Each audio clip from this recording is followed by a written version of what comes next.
Okay, we've got 10 o'clock. I know we had quite a few people registered. Maybe just if somebody can give me something in the chat or raise a hand and let me know if you can hear me and see the slides okay. Perfect. Appreciate the feedback. Um, there's probably going to be people jumping in, I guess, as we're going here, but I think I'm going to go ahead and start, respect everyone's time. Typically, I think these slides look like they'll take about 15 minutes. We will do a Q&A afterwards. I think you folks are muted and your cameras are off. But I would request you to put something in the Q&A if you've got questions when we get done. I'll go back and try to answer as many as I can. But essentially, we're going to talk about tariffs today, what that means in the hydraulic cylinder market, and more specifically around the Section 232, which has been updated, and what that means for hydraulic cylinders.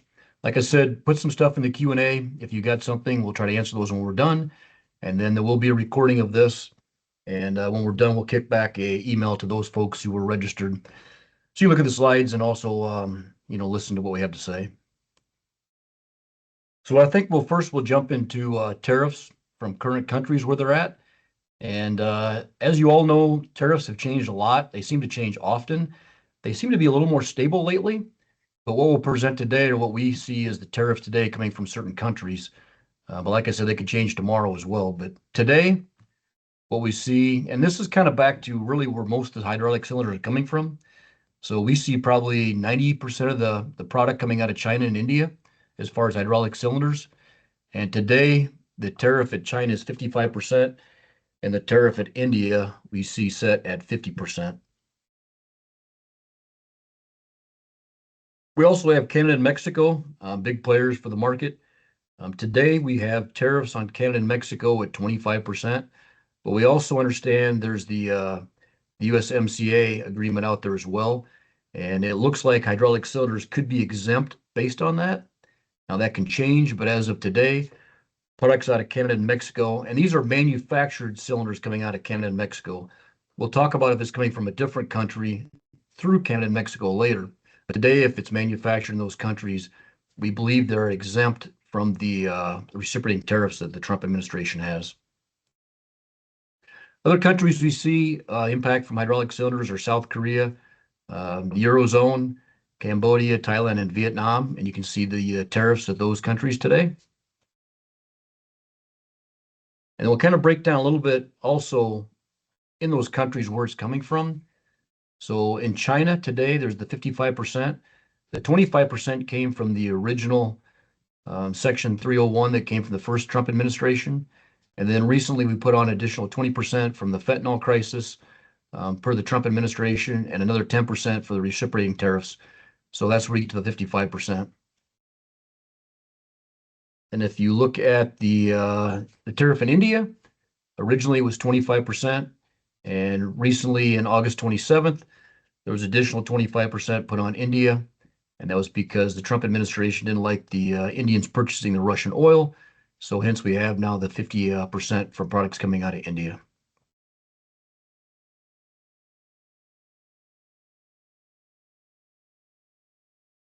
We also want to touch a little bit on what they call transship tariffs. And transship tariffs are essentially early on. What happened was we had tariffs, and we'll stick with China and India because they were kind of the major players in the market. If we had a tariff on China and India, they were taking that product, shipping it via, say, South Korea, and then landing in South Korea, relabeling that, and shipping it to the U.S. to avoid the tariff.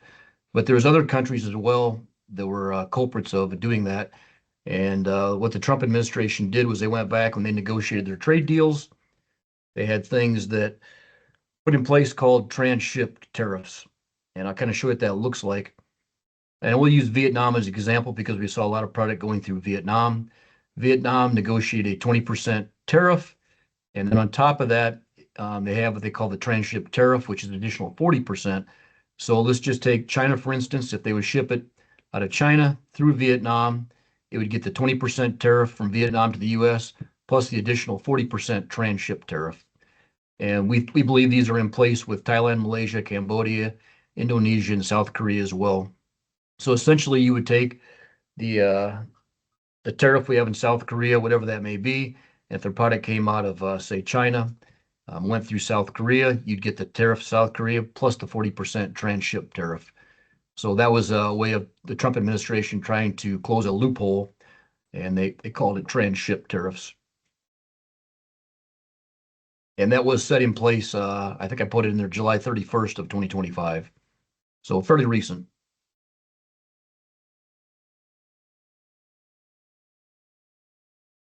I want to touch a little bit, earlier I talked about if product comes out of Canada and Mexico, if it's manufactured there, it's based on the tariffs that are coming out of those countries. What if something comes out of, say, China via Canada or via Mexico into the US? And essentially, it goes back to the country of origin. So the country of origin applies. So if you look at something today and it came out of, say, China, shipped from China into Canada, obviously there's no tariff that Canada has with the Chinese. So that product doesn't get tariffed into Canada. But if that product went from Canada to the US, it's subject to the country of origin, which would be the 55%. And that's really no different if it goes through, say, India into Mexico, then Mexico into the US. It would be subject when it crosses the border from Mexico into the US to the tariff of the 50% country of origin with India. Now remember, that's the country of origin. So if you have a manufacturer in Canada that is making that product and shipping into the US, it's the tariff with the country of origin. So it would be the 25%, but if it's part of that the USA-MC agreement there, it may be exempt from that tariff. But remember, country of origin is what dictates when it crosses the US border. Next thing we'll talk about is Section 232. 232 is pretty new. Section 232 was put in place during the first Trump administration, and this was to protect our steel mills. What they were saying was we're getting a lot of product that is getting, I guess, subsidized or dumped into the US from low-cost providing countries. And they deemed the steel mills essential. They wanted to protect them. So at the time, the Trump administration put a 25% tariff on those products that came in to compete against the mills. And specifically, when you're talking hydraulic cylinders, I would say probably tubing and bar were probably the two big things. So if you saw tubing that was coming into the US and it came from, say, China, it got this steel or aluminum, which would be steel, tariff of 25%. And what we're seeing now is a derivative, and we'll kind of get into that a little bit, but I guess the point to make on this one too early on is the steel and steel derivatives are additional tariffs put on top of the tariffs, the reciprocating tariffs. So the 232 is going to be an added tariff, not in lieu of, it is a additional tariff. And as far as what that looks like and what changed, there's now a derivative. And what the government did is they opened up three different windows of opportunity for people to apply for relief. And the relief would be, and we'll stick with the cylinders and the tubing. What the steel mills were saying was we're losing market share because we're seeing complete cylinders come over into the US that have tubing in them that I don't have an opportunity to sell to.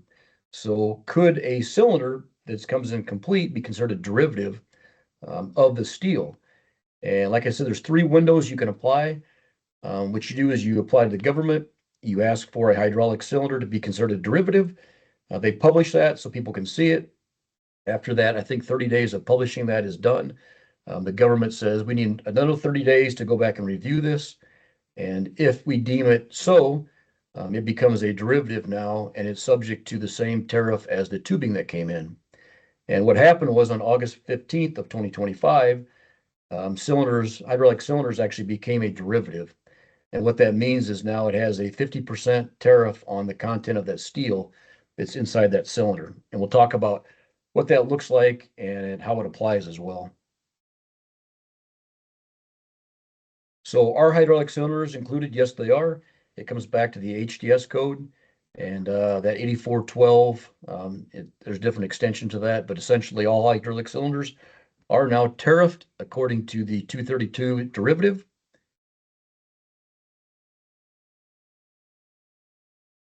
As far as US cylinder manufacturers, they are not subject to this. If they're manufactured with U.S. melted and poured steel, they're exempt from that. So you don't see U.S. manufacturers paying the 232.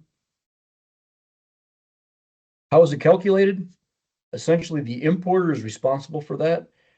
So what you'll see is the importer has to deem what the value of the steel is at. And obviously in a hydraulic cylinder, there's a lot of steel, but you report as it comes through the port, what that percentage is. And there's a line item with the CBP, and you determine how much of that is steel. And then you pay a 50% tariff based on that steel. And I'll show you a little example of how that's calculated and what that looks like. So a real world example, let's just say we're importing a cylinder, regardless what country it comes from. And this was impacted immediately. I think the first day it got announced, if it went through the borders on that first day, it had the 232 tariff. There was not a grace period. But essentially, if you have a cylinder coming in, regardless from what country, and that cylinder was a $250 value, you have to look at the content of the steel. And like I said, the importer determines what that content's going to be. If you determine that content's $150, that $150 is what's going to get tariffed. So the 232 says 50% of that 150 obviously is $75. So your new cost now is a 325, which is the additional 75 on top of the 225. Now remember, this is an additive tariff to the country code tariffs as well. So this is just a 232. If you look at real world, a cylinder coming out of China, let's just say that $250 cylinder came out of China. You pay 250 from that supplier in China, but then when it comes to the port, you pay the 232 tariff of $75 plus the China tariff of 55%, which is additional 137.50, and that $250 cylinder is now $462. So I hope that kind of explains what 232 is, and just be aware that it is an additional to the tariff that's coming through from the country code as well. So in addition to, that's kind of my talk on as far as tariffs, as far as what we know. Like I said, they change and they change often. They have been a little more stable for the last maybe 60 days, but today that's kind of where it's at. I'm going to go through a couple questions that we get often, and then I'll open it up to other people if they have Q&A, but I'll start out with a couple questions that we get somewhat often. And the first one is, if these tariffs are in place, why am I not seeing my cost increased yet? And, a really good question. A lot of this is probably timing. Sometimes there's inventory, and obviously when you're buying something from overseas, there's probably 6 months lead time potentially in there. So there's inventory that's probably got brought into somewhere, a warehouse, maybe at a holding facility, maybe at the manufacturer or the importer, and it takes some time to get through that inventory. So people don't see what the impact the tariff is until that inventory gets depleted. Second piece is the importer could be sharing in the cost. If the importer's paying the tariff, maybe he says this is going to be just temporary. I'll go ahead and I'll eat some of that cost and not pass that on. And they may not see it short term. They could change their mind and at some point pass that cost along. And then the third one we see is this would be the manufacturer overseas. They're sharing in the cost. So if they have say India's got a 50% tariff, maybe the manufacturer there says, you know what, I'll reduce my cost by X, or I'll somehow get that back to you, but we can help share in the cost of that and reduce the tariff impact to you. And what we're also seeing is that potentially the government could subsidize that. Could they go back and say the manufacturer, I'll help you out to keep product moving? But for sure, there's a potential for both the importer and the manufacturer to help offset some of those tariff costs. The next question we would get around parts. So obviously a lot of people do manufacture cylinders domestically yet. And the question is, does that impact the parts for my cylinder? And that could be, it could be pistons, it could be glands, it could be end fittings, but does that impact that? And at this point, it does not. The parts are not considered a derivative. Now we know that that derivative could be out there, and if someone applies for it, and I think the window got opened up again here a week or two ago. If they do want to apply for the parts, if someone sees that and they feel it's a threat to them, they can ask for that. The government will review it, and then they can say yay or nay on the derivative. But as of now, cylinder component parts are not tariffed on the 232. So I think that was the main questions I typically get. Like I said, we'll go ahead and we'll send this out to everyone, the recording of it. You'll see the slides in there as well. If you want to go ahead and send me any emails, I can try to help you through it, point you in the right direction. Maybe get you a resource to help you with that. But that's essentially what we know for tariffs today. And if there's any Q&A, I'd be happy to try to take something now. I jumped into the chat. Don't see a lot in the chat, and I don't see any Q&A. So maybe we answered all your questions. So essentially, I guess if you guys got questions, drop me an email, and I'd be happy to try to work you through it. And we'll go ahead and get a copy sent out to everybody. There is a question about a forum. Maybe not a forum, but Nelson, if you want to go ahead and send me an email, I'd be happy to try to get you an answer on that.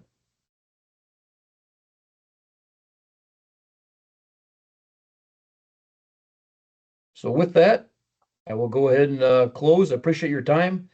Thanks for spending some time with us. And if you have more questions, feel free to reach out anytime. Thanks, everyone.